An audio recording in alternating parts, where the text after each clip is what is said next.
My dear brothers and sisters in the Lord, today's gospel is teaching us about faith and trust in God. So we have two different personalities, two different cases. From one side, we're having the woman who was suffering from some gynecological problems for 12 years. And she, as the evangelist is describing, that she had spent her entire living. So whatever she had, all her money, she had spent them for the doctors in order to be healed, to be cured, but without any success. So, and not only that, but you know that in the Old Testament, they were considered unclean, so they could not touch anyone. They couldn't go to the church, to the temple. They couldn't bring offerings, nothing. Like they were separated from the entire community. So, and this woman, we can see her faith and courage. Even though she knew that she's not allowed, but she believed hardly that that's the only way that she can be cured. From the other side, we're having another individual, Jairus, which was the ruler of the synagogue. And we know very well that the Jewish didn't allow anyone, even the people, to follow him, to follow Jesus. But in this case, we see the ruler of the synagogue, which literally was prohibited to talk to him. But he is not only following the crowd, but he's talking to him and he's bringing him to his own house. So another example of courage and faith. So there are two different cases, very different from one to another. She was a poor woman and he was a very well-known man of their community, right? But they have something in common. They both had faith and courage. This is what is connected them. So, and this is what shall connect all of us and each one of us as a community, as a congregation, through faith, courage, and love towards God and towards each other. I said it many times and I will say it again. The times are difficult and we need to stand up for each other, to support each other, to help each other. Because no one, don't think that the government or anybody else is going to look out for us. The only thing that they care about our taxes. That's all they need from us, nothing else. Do you think they care about our health? That's why they are creating that vaccine? Come on, let's be honest. We know that. So no one cares about that. The only thing that they care is our money. If we can work, they don't need the ones that are not working, because the retired ones, they're not paying taxes anymore, right? So they are getting. So that's the problem. They don't want them. Okay, so that's the trick. So they need only the ones that are healthy and working hard, 2-3 jobs, and pay more taxes. This is the whole thing. So, but as Christian Orthodox and followers of Christ, what we need? We need eternal life. This is what we need. This is our goal. That's why we are here. So, and that's why Jairus and the woman that were suffering by the flood of blood for 12 years, they are giving us this example. They didn't care about their social distance. They didn't care about anything, what the people would say about them, right? Because both had something, right?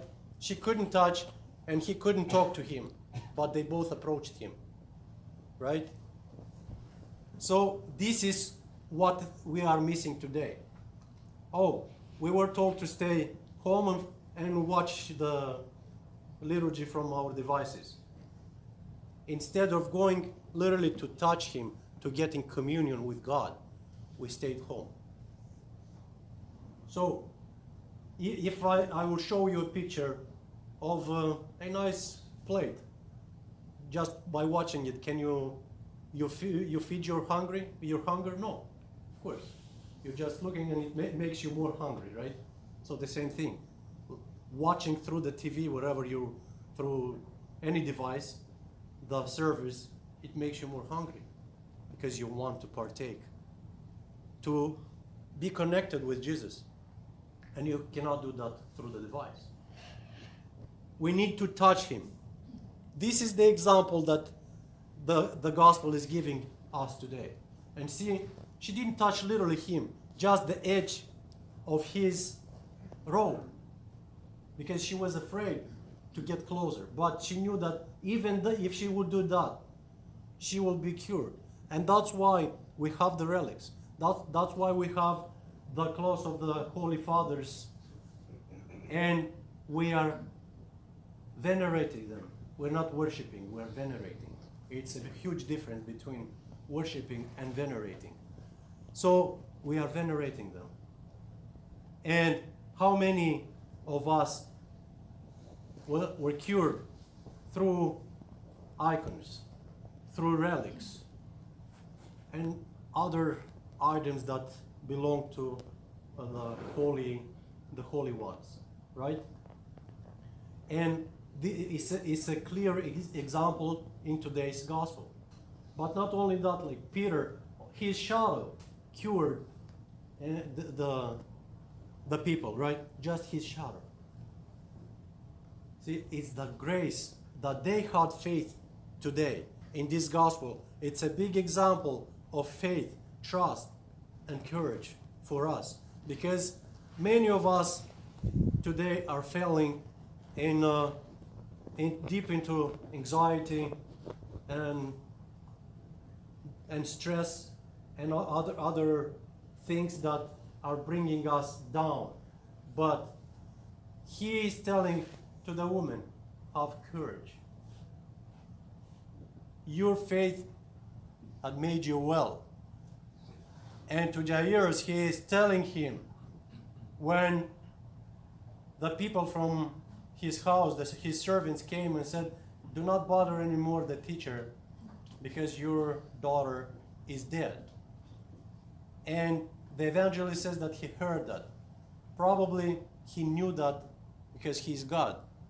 Because you imagine like that place and having like 500-600 of people. Can you hear anything? It's hard to hear a word, right?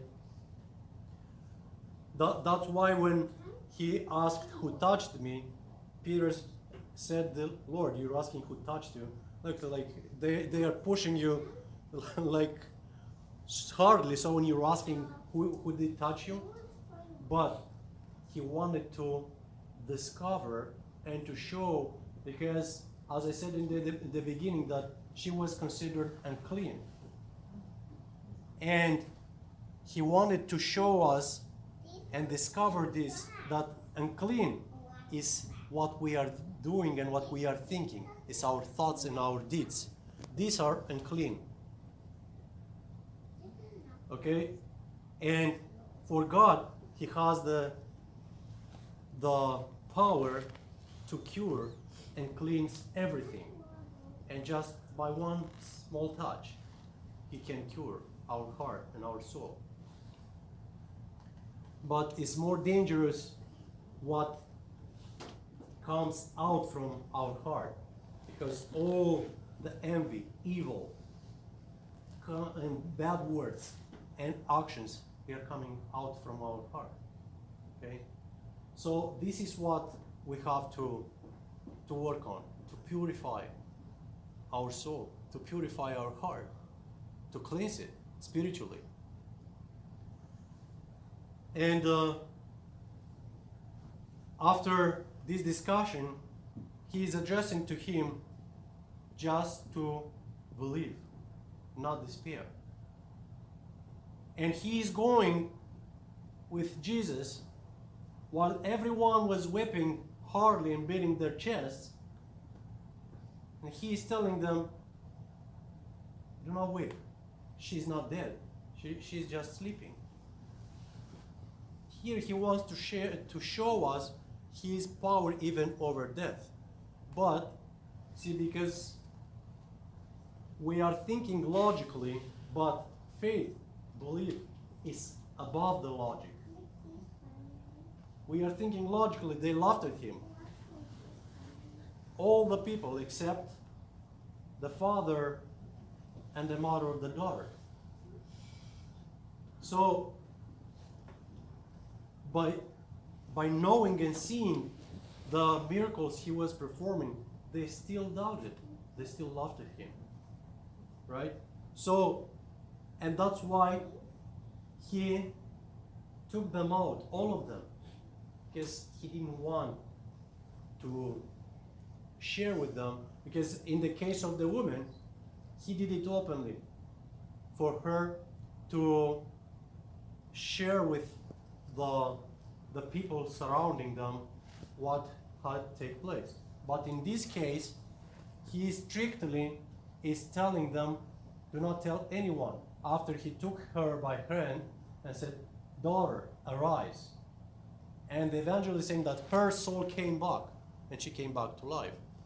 And to assure them, he's giving them the command to give her something to eat, to make sure, because they were stressed after all this, seeing the people laughing at them.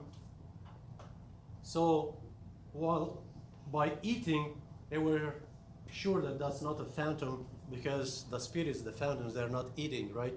So, by eating, they were clear, assured, trust that there is truly their daughter. Okay? So everything that he is doing for a purpose. See, he didn't perform these miracles just to show his power, but just to make people comfortable. Right? He never did, I'm coming in the middle and I'm going to make you well. How many people was there? And only the woman that touched him was cured. Many of them, they came, but they came just to try him, right? They didn't came out of faith. That was the whole point. And the same thing with Jairus. He had faith. Even though he wasn't allowed by the law, by the Judaic law. But at that point, the only thing that he cared about, it was the salvation of his daughter. Right? So, and the same thing is happening to us today.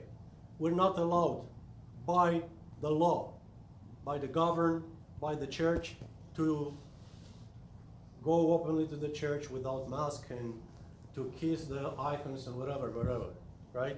But to whom we are obeying? To God. And we know, again, that by the Seventh Ecumenical Council, whoever will close down the church is that man is authorized by the church. So either that it's a priest or a bishop or a governor or whoever it is, politician, it doesn't matter. Nobody is entitled to close the church of God. Okay? So if we are not listening to the canons of the church that was established by the Holy Fathers through the Holy Spirit, then to whom we are obeying? So, see, Jairus, he did what was right to do. And this is what we are called today to do, what is right for our salvation.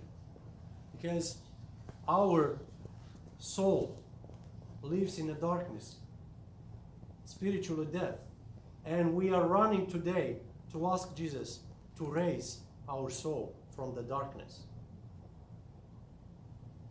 and to come back to life, to take it by the hand and to bring it back to Him, to be connected with Him, to be united with Him through the mysteries of the church, through the confession, through the communion with His holy body and blood. This is what He's asking us to do. Not be afraid for our lives, as I said on Friday. The fear, we have to have the fear of God, not the fear of diseases and viruses, because many people, we have in our genes cancer or diabetes or whatever. I'm afraid not to have heart attack. So, and what you're going to do?